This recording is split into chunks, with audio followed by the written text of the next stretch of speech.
जय महाराष्ट्र. मी रुजुता लुकतुके. राजमंत्र या कार्यक्रमात तुमचं खूप खूप स्वागत आणि नवीन वर्षात पहिल्यांदा आपण भेटतोय, त्यामुळे सगळ्यांना नूतन वर्षाभिनंदन. पंडितजी नेहमीप्रमाणे राजकुमार शर्मा आपल्याबरोबर आलेले आहेत. सर, आपको भी नूतन वर्षाभिनंदन. धन्यवाद. बिल्कुल, और बहुत सारी शुभकामनाएं आपको देना चाहूँगी, क्योंकि ज़्यादातर जो भविष्यवाणी हमने 31 दिसंबर के शो में की थी या फिर हर हफ्ते करते आ रहे हैं, उसमें से अब समय आया है कि उसके फल देखने का, और जो नतीजे हैं लगभग 90% नतीजे हैं जो सही उतरे हैं. बिल्कुल बिल्कुल, ये तो भगवान की बड़ी कृपा है, साईं की कृपा है कि हमने जो भी इस चैनल में और इस शो में बोला उसकी सत्यता आप लोगों के सामने है. चाहे वो रामदास कदम है, चाहे वो भाई जगताप है, चाहे वो सतीश पाटिल है, फिर या फिर भूकंप है, और अभी आगे आने वाले दिन कई चीज़ें जो हैं वो आपने देखी हैं. उस शो को आप अच्छी तरह से यूट्यूब पे या हमारे jaymaharaashtra.com हमारी जो वेबसाइट है उसके ऊपर देख सकते हैं.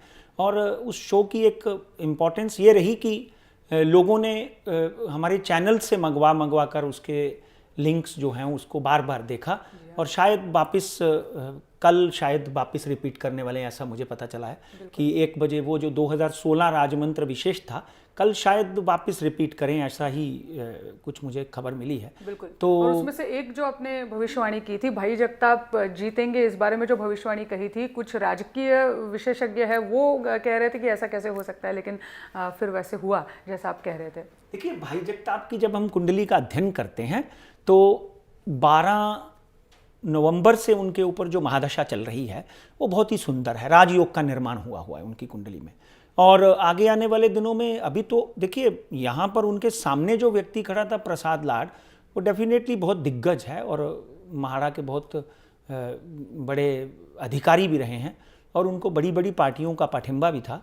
मगर कहते हैं ग्रह दशा अपनी चाल चलती है, नियति को कोई नहीं टाल सकता. भाग्य जो लिखा होता है उसको आप भुगतना पड़ता है. भाई जगताप की कुंडली का जब हमने अध्ययन किया राजमंत्र में ही, तो आपने देखा होगा कि जैसे मैं बार बार बिहार के बारे में बोल रहा था कि नीतीश कुमार ही यहाँ पर मुख्यमंत्री बनेंगे, चाहे 2 सीटों से क्यों ना महागठबंधन आगे आए, मगर आया. यहाँ पर भी मैं यही आपको बोला था उस दिन कि भाई जगताप 1 या 2 सीट से जीत जाएंगे, क्योंकि कहीं ना कहीं ग्रह दशा अपनी चाल चलती है, भाग्य अपना काम करता है. जिसको राजा बनना होता है वो बन के रहता है, और जिसको राजा से रंक बनना होता है वो रंक बनकर रहता है. और उसकी परिधि से, उसके चक्र से ना भगवान कृष्ण बचे ना भगवान राम बचे. उन्होंने भी कहीं ना कहीं मानव शरीर में आने के बाद में 14 बरस का वनवास देखा. कहीं ना कहीं भगवान कृष्ण ने भी महाभारत के युद्ध में कई चीज़ें आपने देखी, वहाँ पे भी हुई. तो कहीं ना कहीं जब आप मानव शरीर में आ जाते हैं तो ये 9 ग्रहों की परिधि, 9 ग्रहों का जो प्रकाश है आपके ऊपर पड़ता है, और उसके हिसाब से आपके जीवन की गाथा, चाहे वो सेहत है, चाहे वो धन है, चाहे वो प्रतिष्ठा है, चाहे वो राजनीतिक एस्पिरेशन है, वो आपके साथ साथ चलती रहती है. भाई जगताप के लिए लोग बहुत हैरान हुए, और जैसे कोल्हापुर के लिए हैरान हुए थे, ऐसे ही भाई जगताप के लिए लोग हैरान हुए. और जब हमने भविष्यवाणी की थी बहुत सी प्रतिक्रियाएं उल्टी सीधी भी आई, पर जो उनके भाग्य में था वो हमने आपके समक्ष रखा. जी बिल्कुल. अब मुड़ते हैं आने वाले हफ्ते के लिए, होते हैं आने वाले हफ्ते के लिए, क्योंकि आज जो घटना पठानकोट में हमें देखने को मिली, आतंकवादी वारदातें जो है कम होती नजर नहीं आ रही है. 31 दिसंबर के शो में इसके बारे में आपने कहा था कि कुछ आतंकी हमले हो सकते हैं और भी भारत के ऊपर, लेकिन आज की इस वारदात के बाद आप क्या कहोगे, कहीं क्या ये वारदातें जो है वो रुकने का नाम ही नहीं ले रही है? क्या है इसके पीछे? देखिए, जब हम अपने देश की कुंडली का अध्ययन करते हैं 15/8/1947, और जब हम इस वक्त गोचर देखते हैं वृश्चिक राशि के ऊपर, जिस तरह की शनि की 7.5 लगी हुई है, शनि, शुक्र और चंद्रमा, मतलब ये कल परसों से चंद्रमा भी वहाँ पे आ जाएंगे 1.5-2 दिन के लिए. जब हम ये विश्व योग को देखते हैं तो डेफिनेटली भारत की कुंडली की जब हम बात करते हैं तो उसमें कहीं ना कहीं आतंकवादी हमले. देखिए, जब एक कोई बच्चा 99% मार्क्स लेकर आता है तो कभी कभी पड़ोसियों की नज़र लग जाती है. इसलिए मैंने बार बार उस कुंडली में कहा, उस कार्यक्रम में कहा कि मुझे तो अपने राष्ट्र की नज़र उतारनी पड़ेगी, आपको याद होगा. इसलिए मैं तो आज भी कहता हूं कि कहीं ना कहीं हमारे राष्ट्र की नज़र, क्योंकि हमारे राष्ट्र को एक सम्माननीय, एक जिद्दी और एक कर्मठ प्रधानमंत्री मिला। ठीक है, उनकी कुंडली में कुछ योग हैं ऐसे जो डेफिनेटली उनसे भी गलतियां करवाते हैं, मगर इंडिया की कुंडली इस वक्त ग्रोथ के ऊपर ऐसे चल रही है और आगे 2026 तक इसको कोई रोक नहीं सकता। वापिस मैं बोलता हूं, ये आक्रमण जो है वो होने हैं, इनसे मुकाबला करने के लिए हमको तत्पर रहना है, हमको प्रयत्नशील रहना है। डेफिनेटली राजनाथ सिंह जो हैं वो अपने कार्य में बहुत सक्षम हैं और इन आक्रमणों को रोकने के लिए उन्होंने पूरी रणनीतियां अपनाई हैं, मगर तब भी कहीं ना कोई घुसपैठ कर जाता है और उस घुसपैठ के पीछे कहीं हमारे अपने भारतीय निवासी तो नहीं, ये देख लेना बहुत ज़रूरी है, जो पैसे के लालच में या किसी तरह के बहकावे में आकर कहीं तो नहीं। हाँ, इसलिए ये सब चीज़ों को भी और आक्रमण होने हैं, ये बात में कोई दो राय नहीं। यह 2016 की पूरे 12 महीनों की कुंडली अगर हम देखेंगे तो ऐसे आक्रमण होने हैं और यहाँ पर आगे आने वाले दिनों में दिल्ली को बहुत सावधान रहना है। अच्छा, हाँ, 7 RCR यानी रेस कोर्स, श्री नरेंद्र मोदी का निवास स्थान, 10 जनपथ, श्रीमती सोनिया गांधी का निवास स्थान, ऐसे निवास स्थानों की कड़ी सुरक्षा, हवाई सुरक्षा हमको देखनी पड़ेगी, क्योंकि मैं राजनीतिक भविष्य बोलता हूं। कहीं ना कहीं इन अपने देश की कुंडली को, अपने नेताओं की कुंडली को बड़ी गहराई से परखता हूं, कोशिश करता हूं कि आप तक सत्य जो ग्रहों में लिखा हो, इसमें मैं भी, आपने देखा होगा, पढ़ा होगा कि जो लिखा हुआ है कि संपादकीय इसका कोई महत्व नहीं है हम लोग का, मगर इसमें मैं भी नहीं कुछ कर सकता हूं। जो लिखा है मैं सिर्फ आपको पढ़ के बताता हूं और उस पढ़ने में कुछ कुशल क्षमता मेरी ज़्यादा हो सकती है, इसलिए वो सच होती हैं।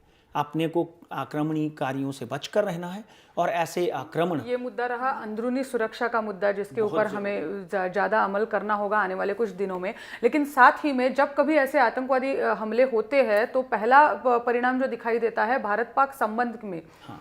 एक कदम हमने इससे पहले आगे उठाया है जब नरेंद्र मोदी जी नवाज शरीफ जी से लाहौर में जाके मिले, तो एक तरफ हम देख रहे हैं कि दोनों देश करीब आ रहे हैं और ऐसे में जब ऐसी वारदातें होती है तो क्या असर आपको दिखता है भारत पाक संबंधों के ऊपर? देखिए, ये बिल्कुल वैसा ही है जैसे घृणा हो जाती है किसी को। जी हाँ, देखिए, नवाज शरीफ और नरेंद्र, क्रिकेट रुक जाता है, सब कुछ रुक जाता है दोनों के बीच बिल्कुल में। नरेंद्र मोदी और नवाज शरीफ अगर मिले वहां पर, अपने चाहे व्यक्तिगत मसलाहत में मिले, मगर यहाँ पर वहाँ पर बैठी हुई ISI, वहाँ पर बैठे हुए जैश-ए मोहम्मद, वहाँ पर बैठे हुए बाकी जो आतंकवादी संगठन है, जो अंतर्राष्ट्रीय ISIS हो या फिर बाकी जितनी भी ऐसा कह लें कि दहशतवादी संगठन चलाने वाली पार्टियां हैं, उनके अंडर काम कर रहे हैं, जिनको वहाँ से फंडिंग आती है,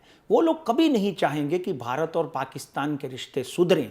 और वो लोग पाकिस्तान में ऐसे, अभी तो आपने आज यहाँ देखा है, पठानकोट में देखा है, मैं यहाँ प्रेडिक्ट करता हूँ अगले 20 से 25 दिनों में कराची, लाहौर, इस्लामाबाद, इन तीनों ठिकानों पे, या सिंध में भी एक इतना ही बड़ा, ये तो बहुत छोटा हमला हुआ, हमारे सैनिकों ने 15 से 20 मिनट में इसको तसनाबूत कर दिया, उन सबको ख़त्म कर दिया, मगर वहाँ पर तो इससे कहीं बड़ा हमला होने के आसार दिख रहे हैं, क्योंकि नवाज शरीफ को या नरेंद्र मोदी को इकट्ठे गले मिलते हुए देख डेफिनेटली वहाँ के दहशतवादी जो हैं वो खतरे में, वो अपने आप में एक डर पैदा हो गया, वो डर को दूर करने के लिए वो कोई ना कोई कदम उठाएंगे। इसलिए इवन पाकिस्तान को भी इससे बहुत दो हाथ करने पड़ेंगे और बहुत संभल कर रहना पड़ेगा, मगर हमारे देश को आंतरिक सुरक्षा, बॉर्डर सुरक्षा और हमारे बड़े बड़े नेताओं की सुरक्षा, चाहे वो नरेंद्र मोदी है, अमित शाह हैं, श्रीमती सोनिया गांधी हैं, राहुल जी हैं और मायावती हैं, मुलायम सिंह, बहुत ध्यान रखना पड़ेगा, क्योंकि ये घृणा से भरा हुआ जो मन होता है वो अपनी मृत्यु लिखाकर दूसरे को मारने का प्रयत्न करता है। इसका मतलब है दो नेता एक दूसरे के साथ आ रहे हैं, कदम बढ़ा रहे हैं कि दोनों देशों के संबंध सुधर जाए, लेकिन कुछ आतंकवादी जो है वो ऐसा नहीं चाहते ऐसा हो, और इसलिए दोनों देशों को खतरा हो सकता है आने वाले कुछ दिनों में। अभी बातों बातों में, जी हाँ, एक बातों बातों में आपने एक जिक्र किया, राहुल गांधी और सोनिया गांधी का नाम लिया, तो उसी धागे को पकड़ के मुझे पूछना है, क्योंकि ये भी आपकी एक भविष्यवाणी थी कि राहुल गांधी आपको कांग्रेस के अध्यक्ष होते हुए दिखते हैं। बिल्कुल। तो क्या समय और ज्यादा नजदीक आया है? देखिए, आज मैं भी इस बात से आश्चर्यचकित हो गया कि जब मैंने अखबार पढ़ी सुबह तो उस पर लिखा हुआ था कि आने के बाद हो सकता है राहुल गांधी देश के अध्यक्ष बने। हमने ये कांग्रेस आई के अध्यक्ष बने। तो ये शो हमने 24 तारीख को रिकॉर्ड किया। 24 तारीख को शो में बोला कि भाई भूकंप आएगा, तो भूकंप आ गया। उसके बाद में ये 3 लोग जीतेंगे, 3 लोग जीत गए। अभी ये राहुल जी के बारे में कुछ पेपरों में भी मैंने लिखा है, और यहाँ पर राहुल जी हैं जो वो बनते। आज मैं राहुल जी की कुंडली भी अध्ययन करके आया हूँ, मगर ज़्यादा अपने पास समय नहीं होता है, इसलिए राहुल गांधी की जब हम कुंडली का अध्ययन करते हैं तो उनकी अगले साल से राहु की महादशा शुरू होगी। इस वक्त मंगल की महादशा चल रही है। तो मित्रों, एक बात तय है कि फरवरी 20 तारीख से पहले या ज़्यादा से ज़्यादा 31 मार्च से पहले उनकी माता श्रीमती सोनिया गांधी, जिनके ऊपर केतु की महादशा चल रही है, केतु की महादशा कहीं ना कहीं उनके शरीर को कमज़ोर कर रही है, और वो चाहती हैं कि भारत में कांग्रेस वापस मजबूत हों।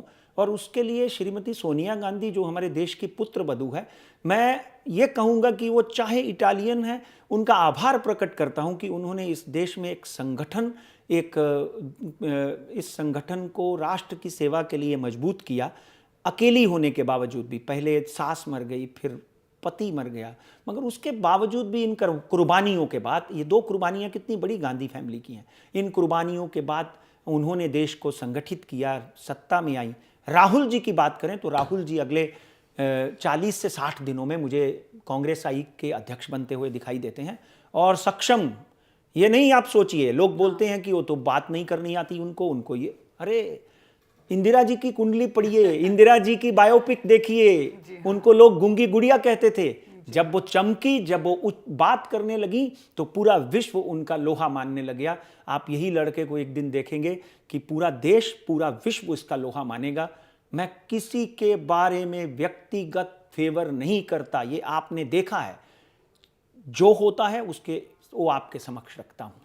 तो अभी जब हम सोच रहे हैं कि राहुल गांधी इसके आगे कांग्रेस के अध्यक्ष बन जाएंगे, तो क्या उससे, उनके अध्यक्ष बनने से कांग्रेस की स्थिति देश में सुधरती है?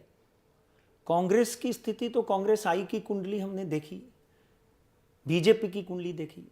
बीजेपी इस वक्त सत्ता में है, वृश्चिक राशि और नरेंद्र मोदी की वृश्चिक, तो कहीं ना कहीं वो तो साफ साफ नजर आता है कि बिहार के परिणाम जो हैं वो दिखा रहे हैं आपको कि कांग्रेस की स्थिति आगे से मजबूत हो रही है। आप पंजाब के इलेक्शन में जब वो सत्ता में आ जाएंगे, फिर उसके बाद आप मुझे अभिनंदन करेंगे कि यहाँ पर तो आम आदमी पार्टी के साथ मिलकर इन्होंने सरकार बना ली। अच्छा। क्योंकि कहीं ना कहीं कांग्रेस की कुंडली भी बदली है, सोनिया जी के ग्रह दशा और डिग्रियां बदली हैं। राहुल गांधी और प्रियंका गांधी की कुंडलियों में बड़ा परिवर्तन आया है। अगस्त 2015 से राहुल गांधी ने आक्रमण और आक्रामक रवैया इख्तियार किया, आपने देखा होगा। और जिससे क्या हुआ कि कांग्रेस में एक नई जान आ गई। ऐसा नहीं कि पहले कुछ हो गया था। देखिए, इससे पहले भी कांग्रेस 60 सीटें 70 सीटों में आई है। उसके बाद में श्रीमती इंदिरा गांधी 400 से ऊपर सीटें लेकर गई। तो डेफिनेटली राहुल गांधी के आने से कांग्रेस में एक नई आशा की किरण जाग जाएगी, क्योंकि कहीं ना कहीं सोनिया गांधी जी जो हैं वो अपने डे टू डे रूटीन में बहुत ज़्यादा काम नहीं कर पा रही हैं, ऐसा उनकी कुंडली कह रही है। और आगे आने वाले दिनों में डेफिनेटली वो चाहती हैं कि उनका पुत्र उत्तराधिकारी बने, और प्रियंका जी भी इसी बात के ऊपर मोहर लगाएंगी। आने वाले दिनों में आप देखेंगी कि दुनिया देखेगी कि कहीं ना कहीं राहुल गांधी जो है वो कांग्रेस का झंडा लहराने में और उसको कामयाबी की तरफ ले जाने में कामयाब होंगे। और कुछ घटनाएं हो रही हैं मुंबई कांग्रेस में। संजय निरुपम विवाद में फंस गए। वो कांग्रेस दर्शन की पत्रिका में जो लिख के आया था और उन्होंने ये कह दिया आराम से कि ये उन्होंने नहीं किया है, उन्हें मालूम ही नहीं था कि छपने के लिए गई है वो पत्रिका। तो ये उनके कहने से कि ये उन्होंने किया ही नहीं है, क्या आपको दिखता है कि वो संकट में है संजय निरुपम? आपको रुजुता जी याद होगा कि बिहार की जब प्रेडिक्शन हुई तो आपने मुझे उस प्रेडिक्शन के माध्यम से उस वक्त ये पूछा था कि संजय निरुपम के क्या कांग्रेस में महाराष्ट्र में कुछ परिवर्तन आएगा। तो मैंने आपको ये बात, मुझे आज भी याद है, वो प्रेडिक्शन की थी कि बिहार इलेक्शन के बाद कांग्रेस में, राष्ट्र में और कहीं ना कहीं मुंबई में भी परिवर्तन आएगा। संजय की कुंडली का जब हम अध्ययन करते हैं निरुपम साहब की, तो उनकी कुंडली भी वृश्चिक राशि की है। माइंड इट, अभी तो आपको भी ज्योतिष आ गया होगा। वृश्चिक राशि के ऊपर 7.5 चल रही है। वृश्चिक राशि के ऊपर कहीं ना कहीं शनि घर बनाकर बैठा हुआ है और वृश्चिक राशि में इस वक्त शनि, शुक्र और चंद्रमा, यानी चंद्रमा परसों से लग जाएगा। आने वाले दिनों में भी संजय निरुपम जो है वो कहीं ना कहीं बहुत सी कठिनाइयों और चुनौतियों के सामना करना पड़ेगा उनको। और कुंडली के हिसाब से 20 फरवरी तक या 18 मार्च तक बदले जा सकते हैं, ऐसा उनकी कुंडली से प्रतीत होता है। और उनको नया कोई पद जो है वो दिया जा सकता है, मगर डेफिनेटली उनको फूंक फूंक कर कदम रखने चाहिए और ऐसा समझ लेना चाहिए कि कोई शत्रु है तो उसको भी मित्र बना लेना चाहिए। ये मेरी आपके शो के माध्यम से उनको सलाह है। और मगर इस वक्त उनके बदले जाने के उनकी कुंडली में पूरी तरह से आसार नजर आ रहे हैं। लेकिन अगर संजय निरुपम जी इस पद से हटाए जाते हैं तो उनका उत्तराधिकारी कौन होगा? देखिए, उनके उत्तराधिकारी के रूप में हमने अभी तक गंभीरता से इसका अध्ययन नहीं किया, मगर तब भी कुछ नाम हैं जो सामने आते हैं। कहीं ना कहीं गुरदास कामत को शायद इस बात का अधिकार दिया जाएगा आगे जाकर, क्योंकि गुरदास कामत की कुंडली का भी जब हम अध्ययन करते हैं तो वो कांग्रेस में मजबूती से आगे आने वाले दिनों में गुजरात में और राजस्थान में कांग्रेस को बहुत मजबूत कर देंगे। और हो सकता है आगे, क्योंकि दोनों स्टेट के प्रभारी हैं वो, आने वाले दिनों में हो सकता है कि जब भी इलेक्शन हो तो गुरदास जो हैं कांग्रेस को राजस्थान में जिताने में पूरी तरह कामयाब हो गए, स्वीप करवा दें। और मध्य प्रदेश में भी, गुजरात में भी आपने देखा गुजरात के कॉरपोरेशंस के रिजल्ट कैसे आए, which was unexpected. After long time Congress ने 65% जीत हासिल की। तो इसलिए कहीं ना कहीं 3-4 नाम हैं, उनका अध्ययन किया जाएगा। अभी तक मैं उसके बारे में बोलूँगा नहीं, पर डेफिनेटली भाई Jagtap once again is my one name. भाई जगताप का नाम भी हो सकता है उसमें। राजहंस सिंह एक नेता हैं जो अभी दिंडोशी से हार गए थे, पहले एमएलए रहे हैं और बीएमसी में भी काफ़ी बड़े पद पर रहे हैं। राजहंस सिंह है, फिर एक सरदार जी हैं मिन्हास साहब, अमर सिंह मिन्हास, और कृपाशंकर सिंह है। ये 4-5 नामों का मैं अध्ययन कर रहा हूँ, मगर it is too early to say, बहुत जल्दी नहीं है। पर डेफिनेटली भाई जगताप के लिए, क्योंकि उनकी कुंडली में राजयोग भी चल रहा है और राजहंस सिंह, ये दोनों अगस्त बॉर्न हैं। इन दोनों के ऊपर अच्छी तरह से अध्ययन करके हो सकता है 1-2 हफ्ते में आपके सामने मैं इस प्रेडिक्शन को रखूं। बिल्कुल बिल्कुल। लेकिन आपके कहने से लगता है कि मुंबई कांग्रेस में काफ़ी सारे उथल पुथल आने वाले दिनों में होने वाले हैं। आने वाले हैं। और आप देखेंगे कि जैसे संसद में कुर्सियां चलती हैं, जी हाँ, इस तरह मुंबई कांग्रेस के ऑफिस में भी कुछ ना कुछ ऐसी क्रियाएं आप टेलीविजन के ऊपर देखने को मिल सकती हैं। अच्छा, ये मुंबई कांग्रेस का ये हाल है, तो राज्य में इस वक्त कांग्रेस की स्थिति क्या है?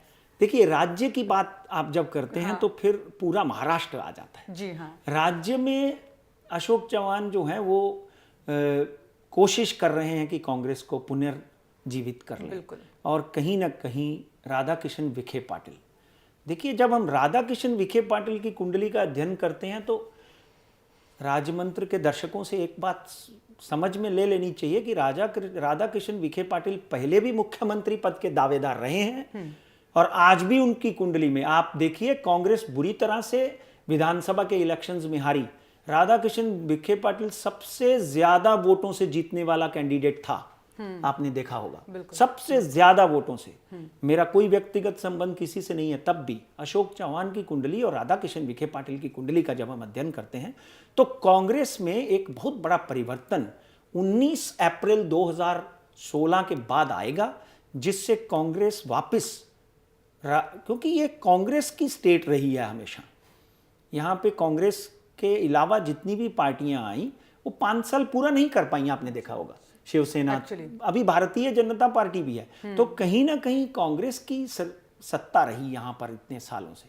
मगर देवेंद्र फडणवीस बहुत अच्छे काम कर रहे हैं, पर तब भी अल्पमत में है, बहुमत में नहीं है। आज भी उनके विवाद जो हैं शिवसेना से किसी से छुपे नहीं है, मगर कांग्रेस जो है राहुल गांधी की अध्यक्षता में और मजबूत होगी, ऐसा कांग्रेस की कुंडली में नजर आता है। बिल्कुल, और वही चित्र हमें मुंबई में और महाराष्ट्र में देखने को नजर आ रहा है। बिल्कुल बिल्कुल।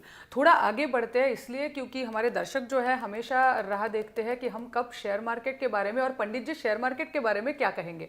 तो जनवरी सीरीज तो शुरू हो गई है, नया साल है, शेयर मार्केट के लिए कैसा रहने वाला है नए साल का पहला हफ्ता? देखिए, बॉम्बे स्टॉक एक्सचेंज, आपको हमने बोला था आई am bullish on it now. जब नहीं थे तो तब बाजार गिर रहा था, बाजार घिसट कर फिर 7 पॉइंट 70 पॉइंट 80 पॉइंट के ऊपर आ जाता है, तो 26,100 के करीब करीब 200 के करीब करीब बाजार घूम रहा है। मगर अभी भी ये हफ्ता नरम रहेगा। रेंज बॉन्ड में 26,400 के करीब करीब बाजार जो है वो ज़्यादा से ज़्यादा 26,500 तक जा सकता है, जाने के योग बनते हैं। और नीचे का स्तर डेफिनेटली अभी वो नहीं रह गया कि 24,800 आ जाएगा, 25,700 तक नीचे का स्तर दिखाई दे रहा है, इसी में ही जाएगा। मगर आप मिड कैप को लॉन्ग टर्म इन्वेस्टमेंट के लिए रख लें। जो लोग म्यूचुअल फंड में पैसा डालते हैं, मिड कैप जो हैं, अच्छे किसी एनालिस्ट से पूछकर अच्छे मिड कैप्स में अपने बच्चों के लिए, उनकी पढ़ाई के लिए, उनकी शादी के लिए पैसा इन्वेस्ट करके रखें, आपको धन लाभ मिलेगा। और निफ्टी जो है वो 8,000 का आंकड़ा पार कर जाएगी, ये भी हमने कहा था, ऑलमोस्ट कर गई। जी हाँ। तो वो एक बार कर चुकी है वैसे। हाँ, एक बार कर चुकी। 8,150 का निफ्टी का, क्योंकि बहुत ज़्यादा अभी आपको मज़ा नहीं आएगा वो 22 तारीख के बाद आप, पर डेफिनेटली आने वाले दिनों में मार्केट बहुत बुरी नहीं है। हाँ, मार्च में देखेंगे 8,200, 8,150 और नीचे का स्तर 7,800 के करीब करीब, 7,820 के करीब करीब दिखाई देता है। बाजार में रेंज बॉन्ड रहेगा, कुछ शेयर बहुत बढ़ेंगे, कुछ शेयर नॉर्मल ऐसा ही चलता रहेगा। और जी हाँ, थोड़ा उसके बाद सोने और चांदी के भाव के बारे में भी बात करेंगे। सोना कहीं ना कहीं अंतर्राष्ट्रीय बाजार की अगर हम बात करें तो 1,065 के करीब करीब पर औंस चल रहा है। राष्ट्र में हमारे 25,200 के करीब करीब सोना जो है वो देखने को मिला है। आने वाले दिनों में, क्योंकि गुरु इस वक्त सूर्य की नवपंचम योग बना हुआ है, गुरु और सूर्य के नवपंचम योग की वजह से आप एक बात देखेंगे कि सोना वापस 25,800 के करीब करीब जा रहा है। नीचे का स्तर 24,800 के करीब करीब है अभी भी। मगर ऑन द होल आज आप अगर इन्वेस्ट कर लेते हैं, थोड़ा खरीदते हैं, फिर नीचे आया थोड़ा खरीदते हैं, तो बढ़ने के बाद आपकी एवरेज में 500-700 रुपए की आपको कमाई होती है। चांदी भी जो है वो कहीं ना कहीं आगे हमेशा की तरह, मैं वापिस बोलता रहता हूँ, 33,400 से नीचे नहीं जाएगी। 33,000 से नीचे, मतलब इस स्तर पे आप चांदी खरीद कर भी बैठ सकते हैं।